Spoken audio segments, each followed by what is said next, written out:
So, welcome to the Diabetic Success Holiday Challenge. This is day 2.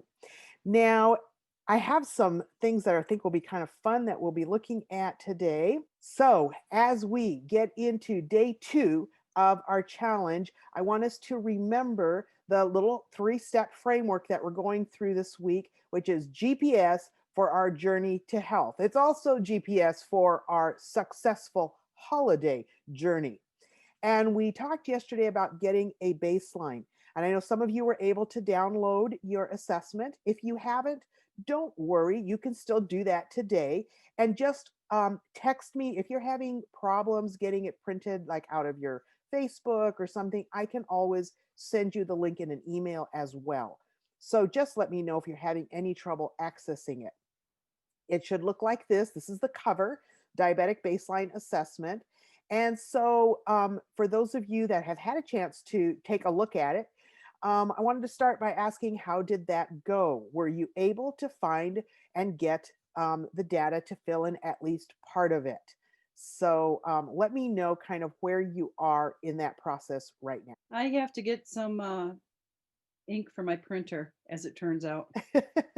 Okay. What you can do still is to pull it up. Like if I email you the link, pull it up on your computer, and you can actually, like on another piece of paper, look at the different pieces, fill in your data, and still get your score, even if you haven't managed to print it out.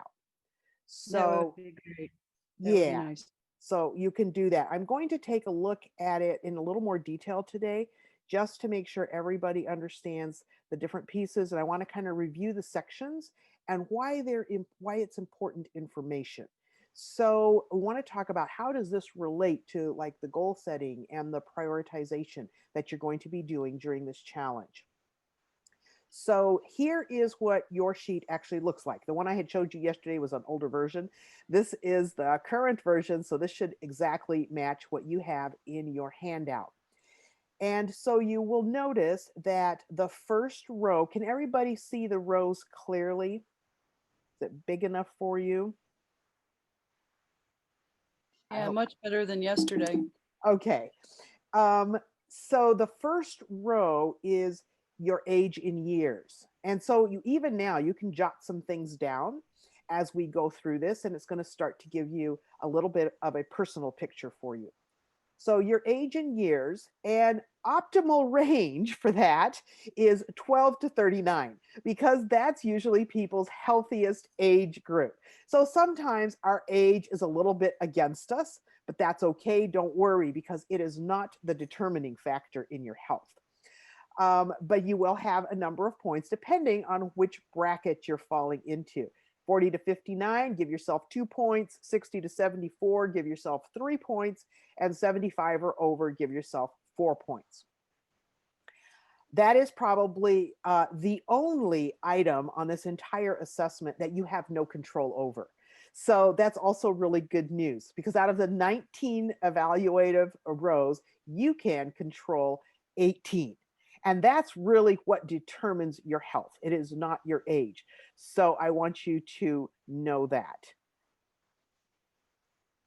Then if we look at the 2 pink lines and 2 blue lines, if you're a woman, which all of us are, you will only fill in those pink rows, not the blue ones. So those are different for men and women, the values. And so yours are rows 2 and 3. So technically, there's actually only 17 points that everybody's filling out, because 2 of those rows don't apply to you. So for our group, rows 4 and 5 don't apply. Waist to circumference for women and waist to hip ratio. In your handout, if you go down to the instructions for row 3, because I have the instructions by row, on row 3, it'll give you the little formula to figure out your waist to hip ratio. So don't worry about that if you haven't done it yet. But waist circumference, all you need is a tape measure. And on the instructions for row 2, it'll tell you exactly where to put that tape measure to measure properly. We're seeing that the optimal range for waist circumference is under 31 and a half for women. And interestingly enough, it really doesn't matter like whether you're a really tall person or a really small person, short person, that waist circumference is independently a variable that tells us information about our health. As that waist circumference gets larger, it actually is indicating that we are getting more and more fatty deposits around our internal organs, our abdominal organs. And we call that visceral fat. And that is the most dangerous kind of fat. Because you see, the reason this measurement is so important is that that is a part of our body where we have no external skeletal structure to confine us to a particular size. And so every adult's internal organs are basically about the same size. There's not this huge variation in them. And so we can all have about the same size waist for health. Um, it'll look different depending on whether you're tall or you're short, but that particular circumference is an independent variable that gives us a very good um, and easy to measure value directly related to our health risk related to fat deposition around our abdominal organs. We have seen that our risk for all kinds of chronic lifestyle diseases, especially metabolic syndrome, prediabetes, and diabetes, are directly related to how much fat is deposited around our internal organs. Deposits on our hips, on our thighs, on our chest really doesn't affect our health anywhere with near the same importance as does fat around the abdominal organs. And that's why this measurement is such an important measurement as we look at our own risk factors, our own baseline status. Let's go on down to row 6 and 7. Your weight and height are not in and of themselves scoreable, but when we take those two measurements together and use them to figure BMI on row 8, that's a scoreable measurement. And in your handout, there is a link that you can just copy and paste into your browser that'll take you to a little calculator where you just plug in your weight and your height and it'll give you your BMI. It's a little bit of a mathematical formula, and that's why I know for most people it's easier if they just plug those numbers in. BMI is also very closely related to our risk for developing chronic diseases. And there is an optimal range of 18.5 to 24.9. If it is lower than that, like you're actually skinnier, or if it's more than that, both of those constitute health risk. Because we find when people drop lower than a normal BMI, that their health risks start to go up. So being underweight isn't a health advantage. But there is a pretty broad normal range. So you'll want to figure yours out and then put your score in that last column to the right, the pink column. So your results going in the yellow column, score it using the other 4 white columns, and then put that total score for the row in your pink column. Now let's look at blood pressure. Blood pressure obviously is something that we all need to know what our blood pressure is. The reason being that hypertension, which is very common in our society, is a silent killer, which means you often don't feel any different when your blood pressure is high versus when it is normal. And without measuring it, you don't know. Now, what we're looking for with blood pressure is kind of what is your average when you're relaxed and calm. Blood pressure varies a lot during the day. It varies according to your exercise level. It'll vary according to your stress level. Some people actually have something that is a legitimate issue called white coat syndrome, which is when they walk into their doctor's office, their blood pressure goes up. For them, the doctor's office reading isn't the best way to know what their average or their normal blood pressure is. They might do better just going over to the local pharmacy, putting their arm into one of those machines that'll give you a free blood pressure reading. And nobody's around to tell you this is a good or a bad reading. And you can do it when you're relaxed. You can go in there, sit for 5 or 10 minutes, and then check your blood pressure. But everybody should know what their blood pressure is. So it's something you should check on a regular basis. You can get devices that allow you to check your own blood pressure at home. And if you've ever had issues with blood pressure, I really recommend that you be doing that. You do not want to wait for your once a year physical to find out what your blood pressure is. If you have no idea, I suggest you call your doctor's office. The last time you were there, I can almost guarantee they did check your blood pressure because that is very routine in a doctor's office. So use that number if you don't have another more recent or up to date number. All right, then we have a green section and a blue section. Those are for lab results. So the green section are things that are especially important for anybody with metabolic syndrome, prediabetes, or diabetes. These are numbers that you really need to have. And if there are any of them that your doctor has not gotten, I really highly recommend that you use the link. If you don't have any of these, I do recommend that you use the link in the handout and order that test and get it done. And I would say sooner rather than later. The first one is a fasting blood sugar. Anybody with prediabetes or diabetes should be checking this on a regular basis at home. So I would suggest that if you've been diagnosed with prediabetes or diabetes, if for any reason you aren't checking that, you make sure that you get yourself over to Walmart, get one of those $20, $25 kits that allows you to check your own blood sugar at home. Even if the doctor isn't asking you to check on a regular basis, I recommend that you do. And here's why. Your fasting blood sugar is only one measure of blood sugar. As you eat, as you exercise, and as you go through your day, your blood sugar levels change. If you don't have a good handle on what is affecting your blood sugars, you're going to want to test even more often till you figure out how your body responds to exercise and food. And so you're going to want to be checking more often, maybe even several times a day. And we'll talk about that later. So, and then not for a long period of time, but enough for you to kind of get a feel for what your blood sugar patterns are. So you want to be able to check them yourself. If you have metabolic syndrome or you're sharing some of this information with a friend of yours that has metabolic syndrome, I would suggest that they also make that small investment so that they can check on a regular basis what is going on. So blood sugars are a really important number. They are a current kind of like real-time picture of how your body's metabolism is working at the moment. And so you can get really detailed and you can get some very, very good data that can help you going forward to make better and better decisions for maintaining blood sugars and avoiding complications. You know, the real big issue with metabolic syndrome, prediabetes, and diabetes is the complications that arise when our metabolism is out of whack. Those complications are the things that give rise to neuropathy, pain and tingling in the extremities, or damage to our very vital organs, our eyes, our kidneys, our heart, our vascular system.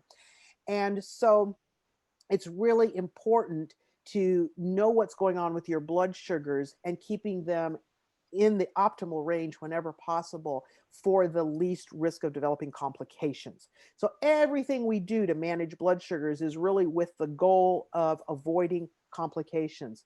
Even pre-diabetics who have no symptoms and have not yet been diagnosed are starting to suffer physiological damage because of the abnormal metabolism of sugar. So the quicker that you get a handle on where you're at and the quicker you address that, the more complications you can avoid. And the earlier you do that, the less damage you're going to end up with.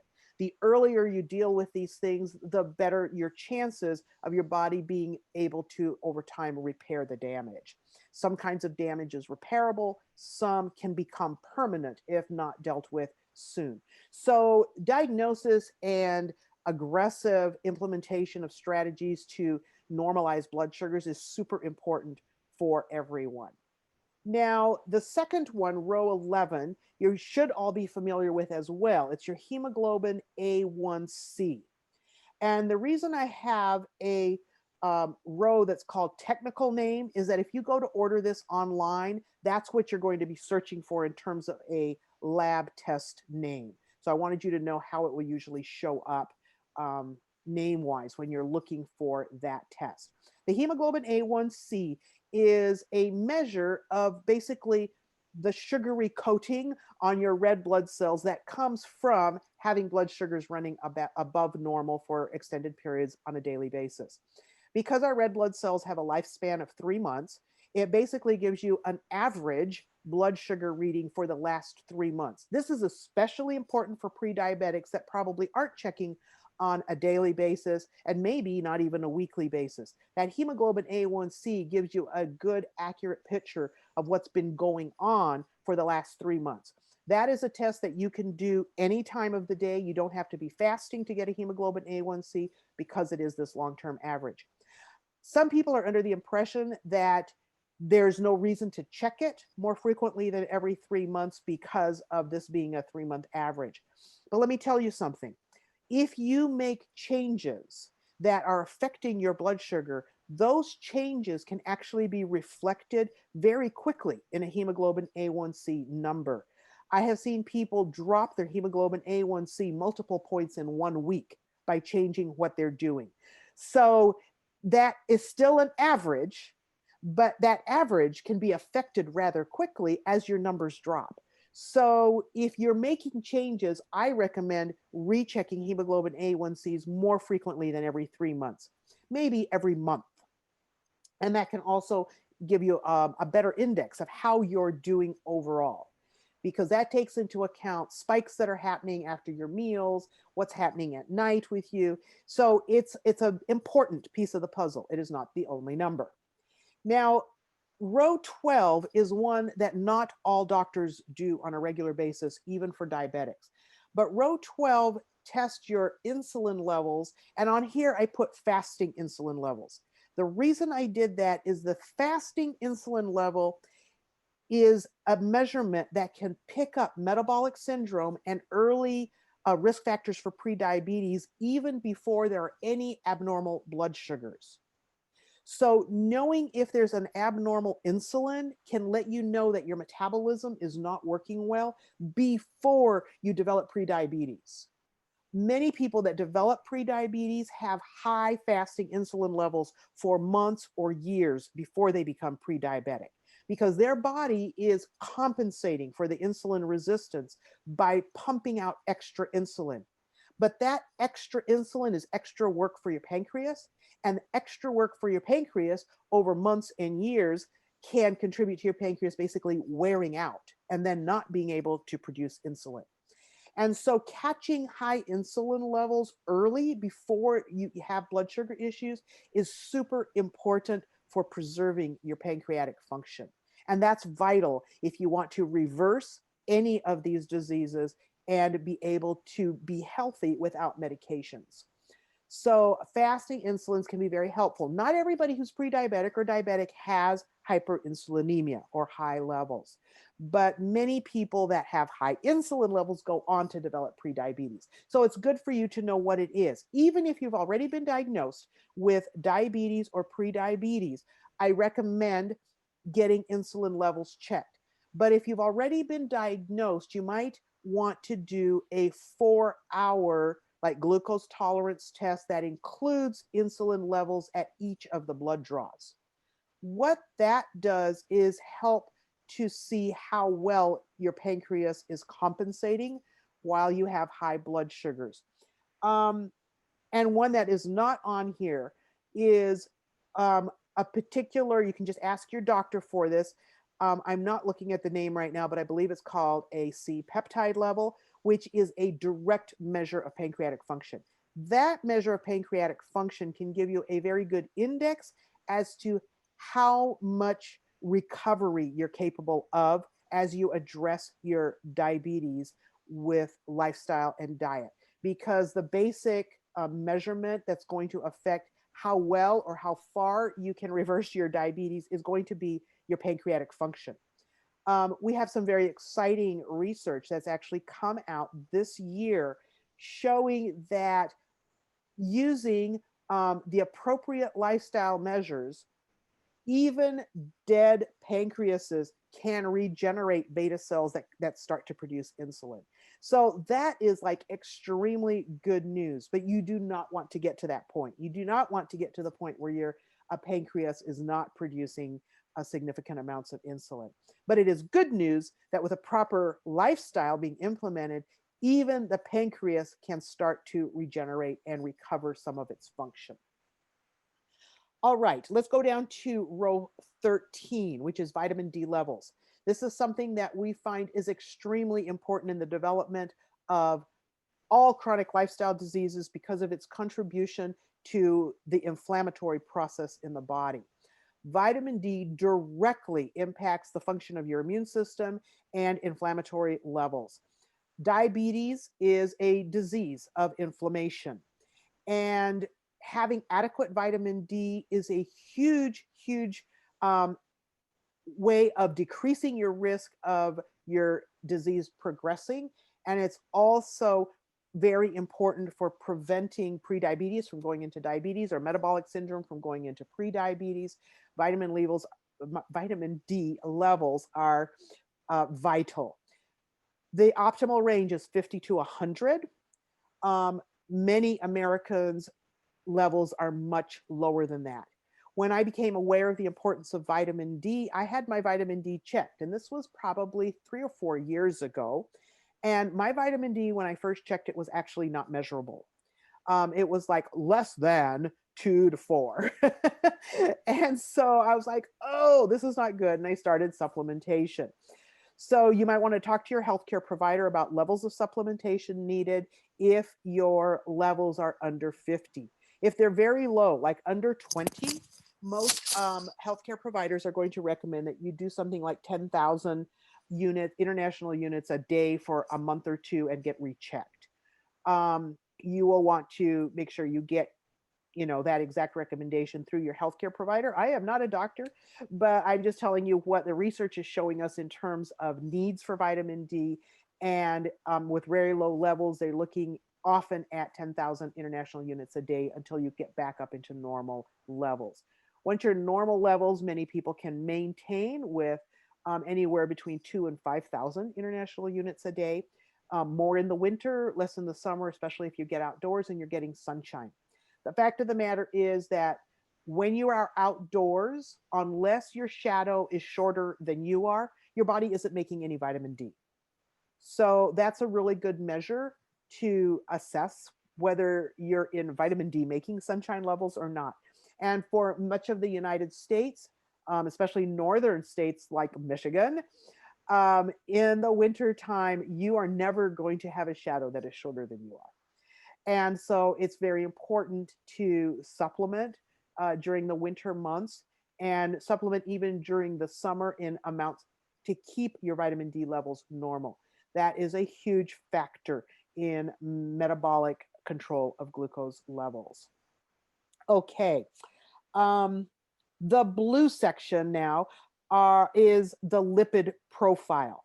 This is usually done as a single lab test, but it has all these different parts to it because it looks at the profile of the fats in your blood. So that includes the high density lipoproteins, HDL, the low density lipoproteins, LDL, triglyceride levels, cholesterol levels, and ratios of LDL to HDL levels. Those are kind of standard pieces to a lipid profile. And most physicians these days are doing that at least on yearly physicals. So you should have some record of that at your doctor's office. Back up to the green ones. The insulin levels and the vitamin D levels are two that not all doctors are doing on a regular basis. And so those are the two that you might need to just go out and get on your own. Or if insurance covers you going through the doctor, ask your doctor to just order this for you and get it done. I give you the online resources because if you aren't getting all your lab work covered with insurance, it is significantly cheaper going through the online route than going through a hospital and like your doctor just calling in the order to a hospital and the hospital charges you their rates. They're usually significantly higher than what you can get online. You can always compare in your particular situation and just do it the cheapest way. Okay, so in the blood fat profiles, high density lipoprotein is what we want to have good levels of. We want it to be 60 or higher. The main way to raise HDL levels is through exercise. So there's a lot of reasons to get outside and exercise, and it's not just about vitamin D, not just about fresh air, and as we might see later, it's not just about even weight loss. There are other benefits to exercise for our metabolism. So HDL is one of them. As we exercise on a regular basis, our HDL numbers will come up. And that's probably one of the biggest lifestyle factors affecting HDL levels. Low density lipoproteins are very small fatty particles that tend to gum up the works in our body. And so we want less of those. Ideally, we want less than 70 milligrams per deciliter of LDLs. So knowing where you are helps you to see, oh, what are the things that we need to address?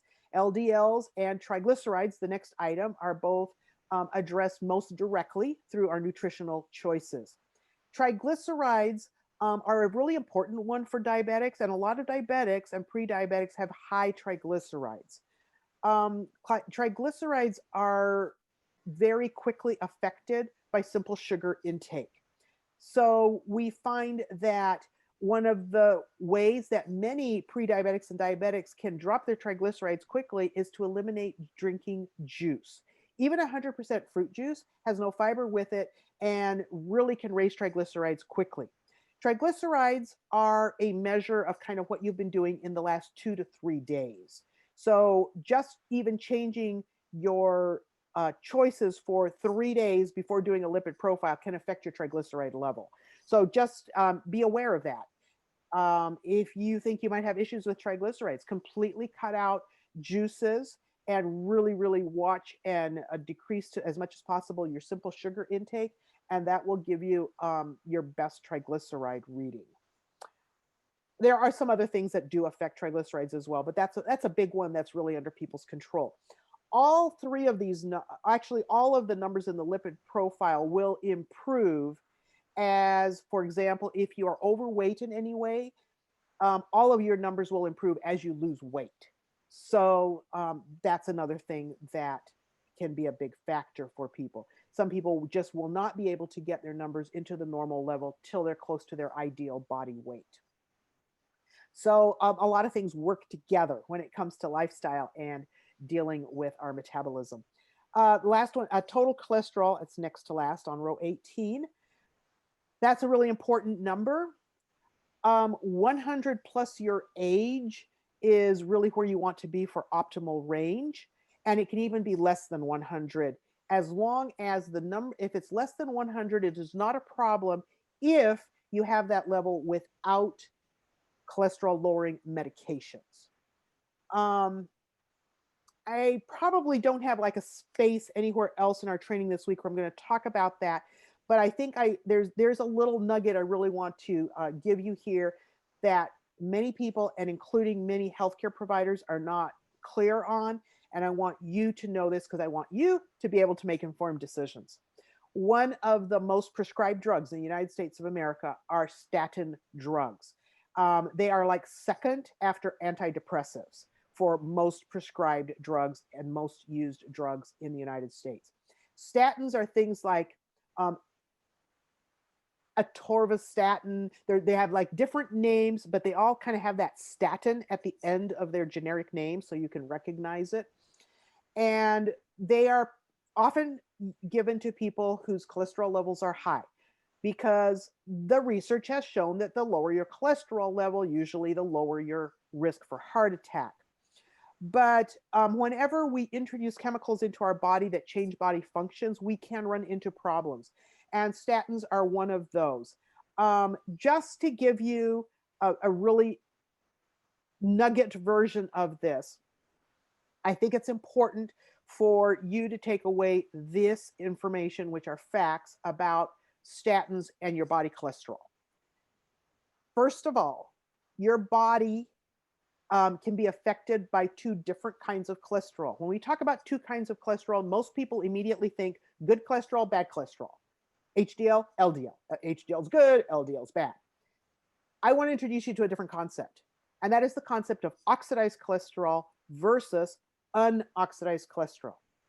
Oxidation means that something has chemically reacted with oxygen to change it. For example, when iron reacts with oxygen, you get the formation of rust. That's oxidation of the iron. In our body, there are oxidative processes going on all the time, some of them perfectly normal due to our metabolism.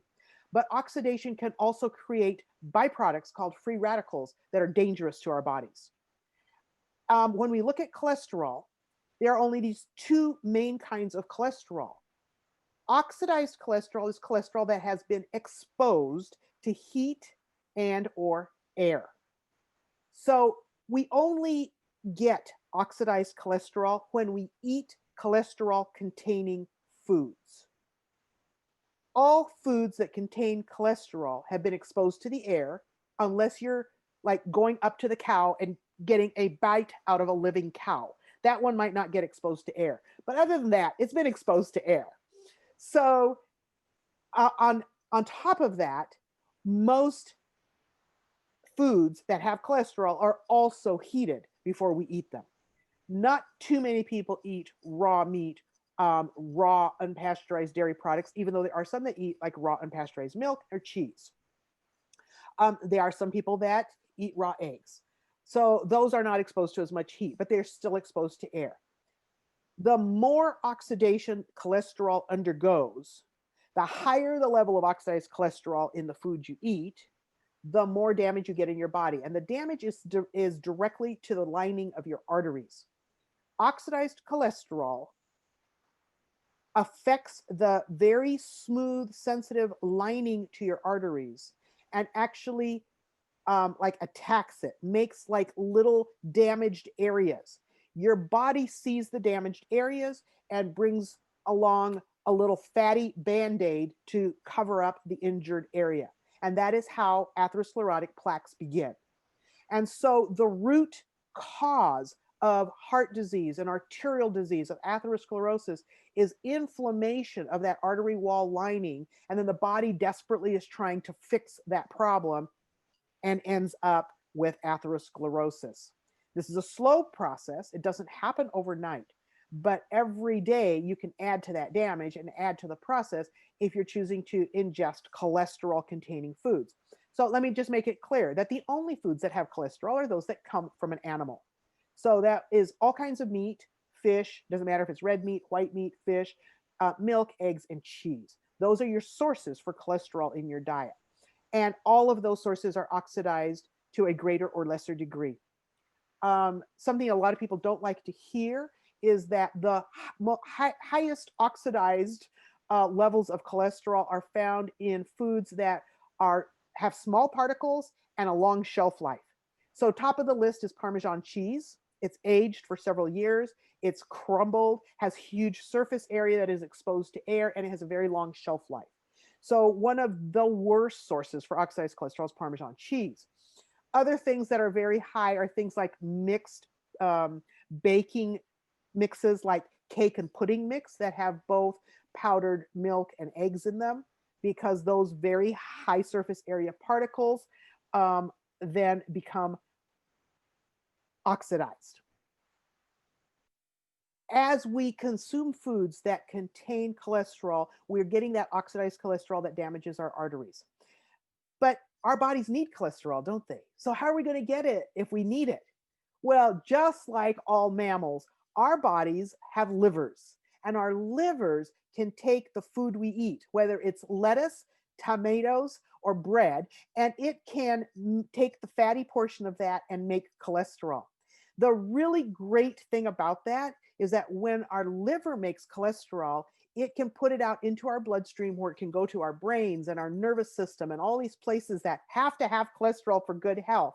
And it's never exposed to air, and it's never exposed to heat that's warmer than your body temperature. That means that it is not oxidized. And some very interesting experiments have shown that if the cholesterol,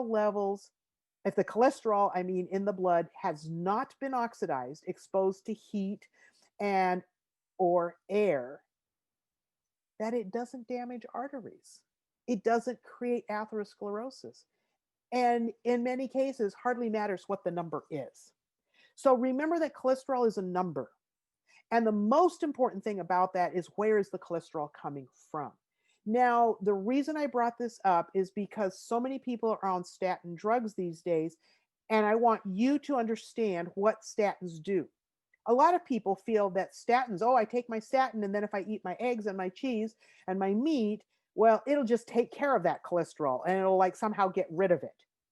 That is not how statins work.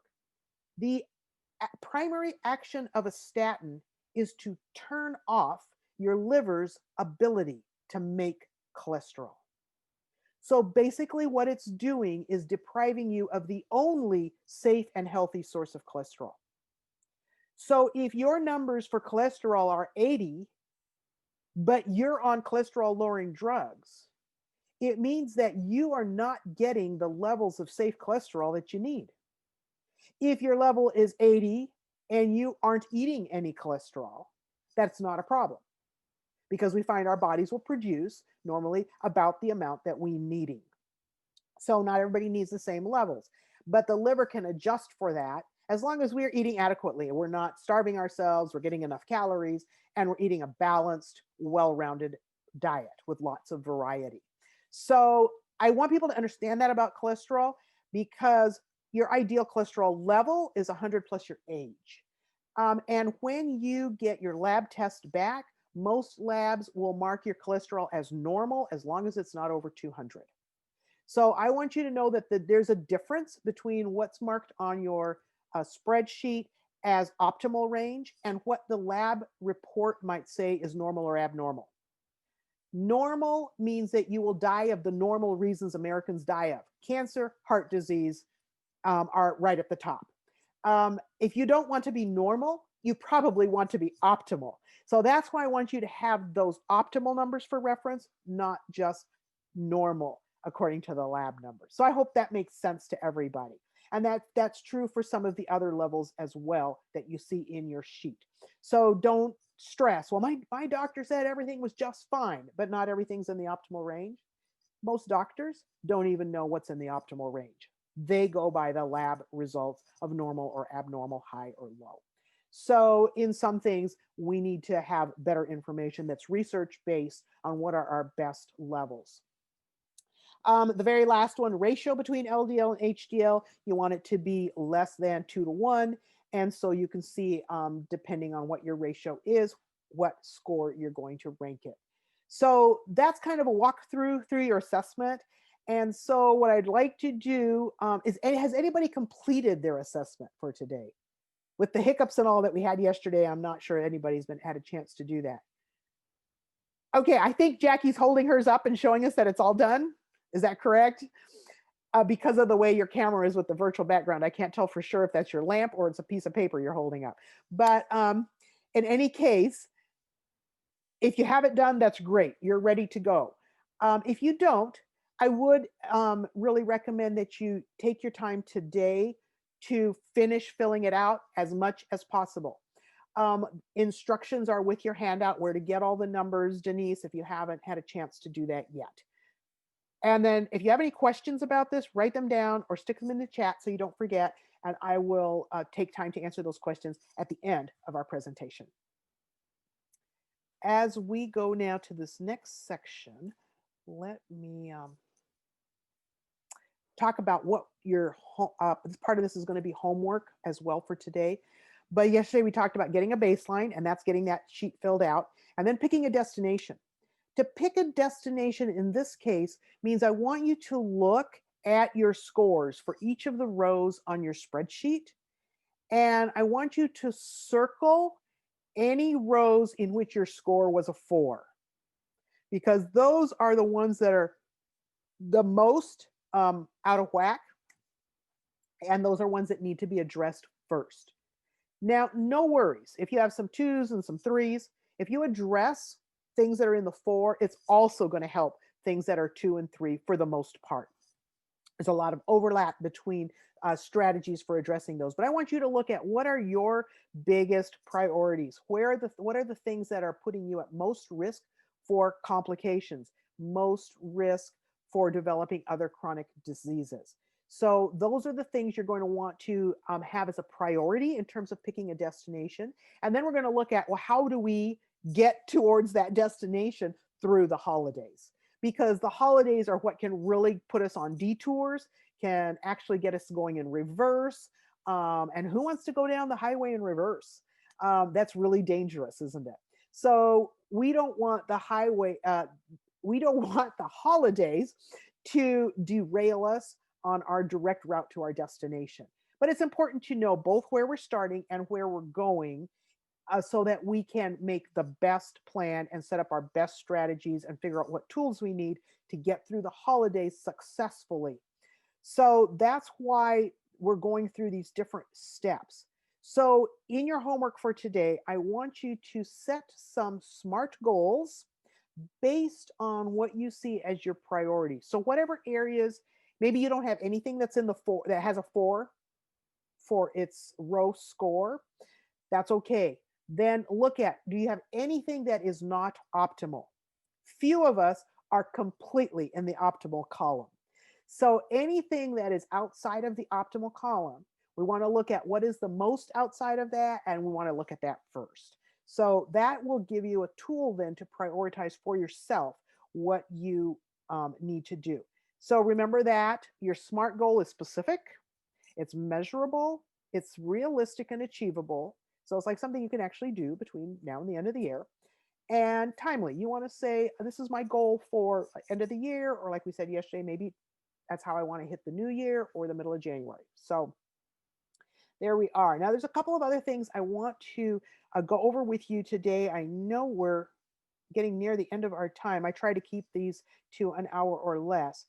But as we talk about diabetes, metabolic disease, high blood sugars, all of these related concepts, there are a couple of things I just want us to review.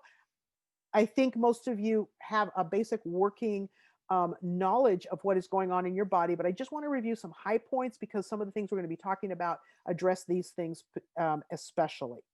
So one of them is prediabetes. Not everybody in our group is a diagnosed diabetic. And these figures are a little bit old, but I liked the infographic, so I'm still using it. And the figures have not improved, by the way. In 2015, there were 84 million adults, which is more than 1 in 3 living with prediabetes. As of 2020, we are just about up to 50% living with prediabetes or diabetes. But 90% of prediabetics don't know they have it. And that's one of the reasons why I just really, really encourage people to go through an assessment like we just reviewed, because even if you have no idea that you're pre-diabetic, going through an assessment like this can help pick that up early. Like we said, getting that information that your insulin levels are running high, that can be huge for helping you ward off pre-diabetes before it starts. So I do want to let you all know that I will be sharing a link for you in the Facebook group where you can share that link with anybody you want. Friends, relatives, anybody that you think might be at risk for prediabetes, and we're going to talk about those risk factors in a minute. Share that with them. It's free. I will give it to them because I'm really passionate about people catching these metabolic issues before they develop into big problems. And if they do this assessment, they can pick up if they're pre-diabetic or on the road to becoming pre-diabetic way before any doctor is going to flag something for them. And that's the best time to address it. And so I'm like, if you've got friends or relatives or anybody you think might be even at risk for this, I would suggest that you share this link with them and say, hey, take a look at this. This is going to give you some really solid information about things that maybe you aren't aware of, and that can really help you to keep your health on track before it gets totally derailed by some surprise diagnosis after your body suffered a whole bunch of damage. I did a screening at a conference a few years ago, and actually one of my best friends, somebody I had known from high school, came through and she's like, oh, you're doing screenings? Sure, let's do it. And I was just doing random blood sugars. And so I did her random blood sugar, and the number that came by put her in the pre-diabetic range, and she had no idea. But she was able to get on that. She got on a diet program with good nutrition that was well balanced for pre-diabetes. She got on an exercise program, and she's completely normalized now. And every time I see her, it's been several years now, and she'll still say, oh, thank you so much for letting me know. I had no idea. She doesn't come from a family of diabetics. But here she was on the road to diabetes, but she was able to stop that by addressing it early. So I'm just like all about trying to get this out to as many people as possible. So it's the same assessment, but I put the name on it as infection risk assessment because for people that aren't diabetic, they might say, "Why am I doing a diabetic baseline assessment?" The tests work for other things too. So if they download this link, it'll have like a little different cover than yours, but the inside's all the same. Okay. Um, Diabetes not only has a personal cost in terms of physical losses, loss of life, shortening of life, loss of limbs, loss of vision, loss of kidneys, but it is expensive. More than 30 million Americans had diabetes at the time of this infographic, and this is old numbers. And we find that healthcare costs are like more than twice as much for people with diabetes as those without it. It cost us as a country billions, I mean, hundreds of billions of dollars a year. Um, this one was still based on like 84 million Americans with prediabetes. If that is not addressed, it will progress to diabetes in almost all cases. So we spend more money on healthcare than pretty much any other country in the world, but 1/7 of that healthcare cost goes just to the single disease of diabetes and its complications. So the impact on our economy, impact on our society is huge. And every single day, 4,000 Americans are diagnosed with, or more than 4,000 Americans are diagnosed with diabetes. And an additional almost 300 will either have an amputation or get into end stage kidney disease treatment, like going on dialysis. We don't want to get down that road. It doesn't matter if we're partway down that road, if even we've gotten to a place where we're suffering with a lot of complications. There are things we can do to help ourselves. And so that's what we're going to be talking about every day this week. So, just to clarify, metabolic syndrome is a precursor to prediabetes and diabetes. And it includes things like having too much body fat in the abdomen. So, your waist circumference is a really good measure for that, which is why it's part of your baseline assessment. High blood sugars, high blood pressure, and abnormal cholesterol or triglyceride levels are all signs of metabolic syndrome. If you have any of the signs or know people that have signs of metabolic syndrome, that needs to be addressed. You don't want to wait until it becomes some kind of diagnosable disease. Whoops, this is the one I wanted. When you have metabolic syndrome, you are at increased risk right away for heart disease, stroke, and type 2 diabetes, as well as the development of other chronic lifestyle diseases. And body shape is a risk factor here. So we notice that when the fat is mostly around your middle, that's the apple shape, that's the high risk shape. When the fat is more around the hips, the thighs, it's a little bit lower on the body, it is not the same amount of risk. But if it's overweight or excess weight, it can still create risk for you.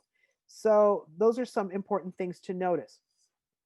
Here is that little overview of how sugar metabolism works in our body. And I'm putting this up because we're going to be addressing a number of the steps in this cycle in the rest of the days of this week. So I just kind of want you to have like an overview of why we're addressing the things we address.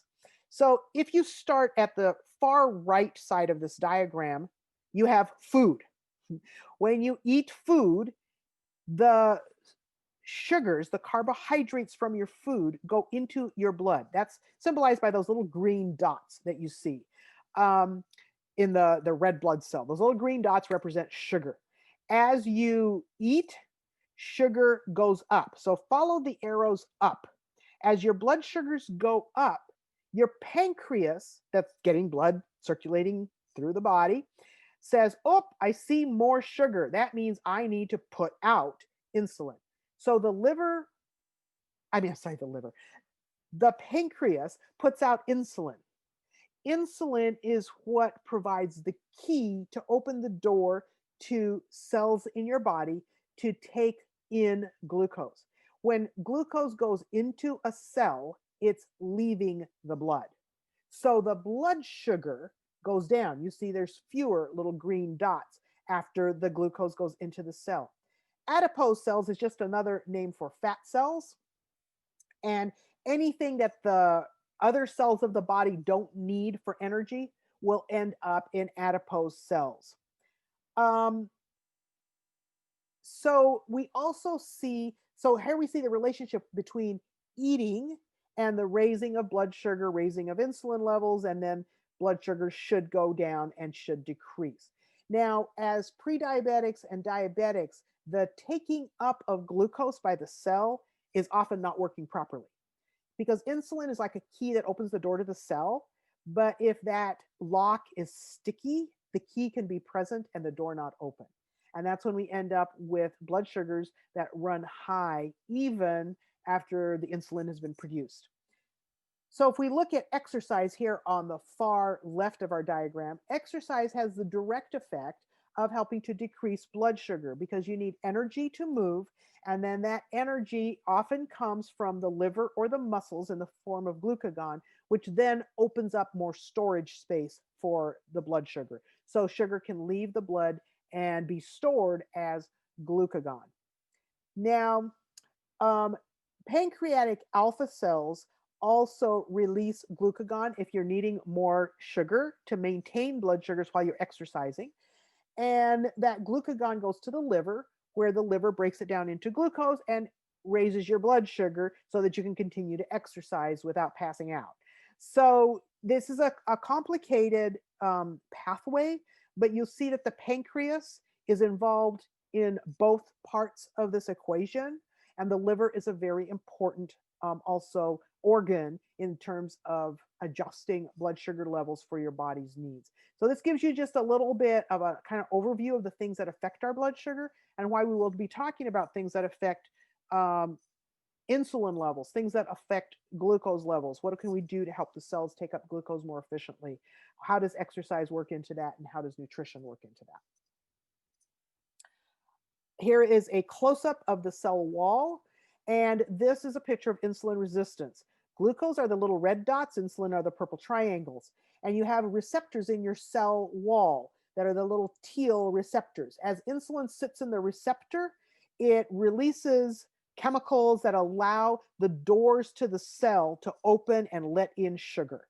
That's basically how that works. And then the sugar is used within the cell for energy. But with insulin resistance, you can have a lot of insulin, but all the doors aren't opening. Some doors might open, but not all doors. And so you have both high insulin levels and high glucose levels at the same time. And one of the things that we found affects this the most is not your sugar levels, it's actually your fat levels. So when we talk about nutrition, we're going to be talking some about the impact of fat, because fat actually is the driving factor behind insulin resistance. So both as we exercise and as we look at our nutritional intake, we can affect insulin resistance. And it's as we decrease insulin resistance that insulin then becomes more effective and our blood sugars are better controlled. And we get this metabolic pathway working better. So we will be talking about things that address different parts of this system. This also is a kind of another graphic that shows where the different parts of the body are that impact this. I think we've covered it enough for today. In diabetes now, we see a progression of this metabolic mess that we've been looking at. Blood sugars go up. They might just be abnormal. They might be pre-diabetic, or they might be full diabetic. And that's just a numbers criteria. It is the numbers that tell us whether you have abnormal levels or whether you have pre-diabetes or you have full-blown diabetes. The only real difference is blood sugar levels. Of course, the higher the blood sugar, the more the complications, the greater your risk of problems. So a diagnosis of diabetes is a blood sugar over 200 at any time, even if, it could be fasting or it could be after a meal. If it goes over 200, that's diabetic. Fasting blood sugars of over 120 are diagnostic of diabetes. That's the standard criteria. So as we are looking for strategies for success this week, we're going to be looking at each aspect of metabolic syndrome. We want to eat diets that help us control our blood sugars. We want to exercise to decrease insulin resistance, and we want to move toward our ideal weight. And we want to do that in the context of the upcoming holidays. So we will be looking at that. I also want to share with you an excellent resource, much more information than I'll be able to give you in this course. Dr. Wes Youngberg was actually a classmate of mine in graduate school. He is a lifestyle, he has his doctorate in lifestyle medicine, has his own clinic here in California, and is often looked for as both a speaker, and he's an author of a number of books. This one is an excellent book. If you don't have it in your library, I certainly advise that you get it. Goodbye Diabetes by Dr. Wes Youngberg. I'll put a link to it in our Facebook group as well, so you can find it easily. So once again, I want to tell you, you can do it. I'm so glad you're here. You are going to be able to have a successful plan and strategy for getting through the holidays when we get done with this challenge. So I want to thank you for being here. And tomorrow we will go into the next day. Now, don't go anywhere because we're going to do questions and answers now. So anybody that has a question, answer, or comment is free to unmute, and then I'll do a little recap on your homework for today. Any questions? Any comments? Let me stop sharing so you can see me and I can see you better as well.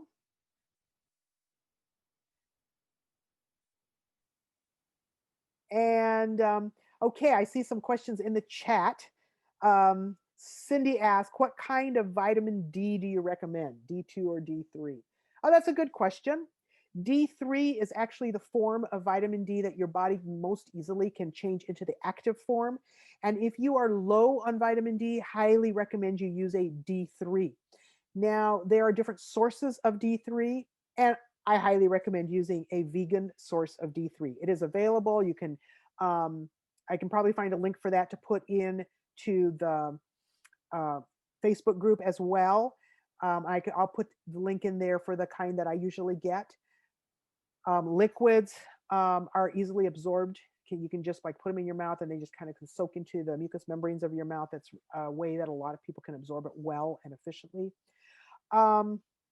So yeah, I can give you some recommendations on that. And then Jackie asked for optimal C peptide numbers. Yes, I can do that. I don't have it right here with me, but I'll write that down and I'll make sure to put that in the Facebook group as well for you. And then we'll try to do a recap on that for tomorrow's training. And then Wendy says, what was the type of sugar test you can purchase at Walmart? Okay, really good question. At Walmart, you can get glucometers. So I'm going to type that in the chat. You want a glucometer. Oh, and of course, let me try that again. Glucometer. Yes. No. Okay. A glucometer is just a little thing for checking your blood sugar. And you usually need to get with the glucometer, and you can get them kind of as kits. But the three parts you need is you'll need a test strip, and you'll also need lancets. Lancets are little sharp devices that are very small and just, you can stick yourself. If you get the kit, the glucometer usually comes with like this little spring-loaded apparatus that looks kind of like a pencil, and you put the lancet in it, take the top off the lancet so the needle is bare. You put the top back on the glucometer. I can actually show you how it works tomorrow if you want. And then you spring load it, put it on your finger, and then when you press the button, the trigger like releases it. So it's not like you're having to stick yourself, you're just pushing a button. And then this little spring loaded thing hits your finger and retracts immediately. So it's just like a little stick. It's not really super painful. I do recommend you get the lancet with the highest number possible. The higher the number, the finer the needle. And so, especially if you're pre-diabetic, you don't need a fat needle. Diabetics have thicker blood and sometimes cannot get a blood drop without a bigger needle. And so they come in different sizes. But if you can get something that's like a 35 or a 30, sometimes there's even like 37s, they call it like micro needles. You'll want to do that. 33 is what Jackie recommends. I like 35s personally, and they work fine for me. So but if you have any higher blood sugar, you probably won't get a good sample with something smaller than about a 33. Is that kind of what you found, Jackie? Yeah. But the smaller is less painful. So if you're pre-diabetic or have metabolic syndrome, then like go with the smallest one. um, also, um, the test strips, depending on the glucometer, can really vary a lot in price. And that's why I recommend kind of Walmart. They've got several different levels. The Rely On tends to be a pretty good brand. And I know that Jackie's had experience with a lot of people that are using these. If you have a recommendation for a specific model, Jackie, go ahead and stick that in the chat. I personally just use a Rely On. I think it's a Premier, but I also check the price of the test strips for it when I pick my glucometer, because over the long term that can add up to be quite a bit. But you can usually get set up for around $25 or $30 with like 50 test strips, 50 to 100, a little box of Lancets. They come in like 50s or 100s, and a glucometer. And with that, you're equipped to really monitor on a regular basis what your blood sugars are doing. I found that really helpful for monitoring both fasting blood sugars. Sometimes I'll see what's it like when I first get up. If I exercise before I eat, what happens to my blood sugar? If I eat and then I have this kind of a meal, what does it look like an hour later or 2 hours later? And those 1 and 2 hour numbers after meals can be really important when you're getting started managing this, to really get a handle on how your body's reacting to what you're eating. You can also, at a lot of Walmarts, you can also get hemoglobin A1c kits. They usually run more like $20 to $30 for I think it's a single test, which still can be cheaper than going to a lab and getting it done.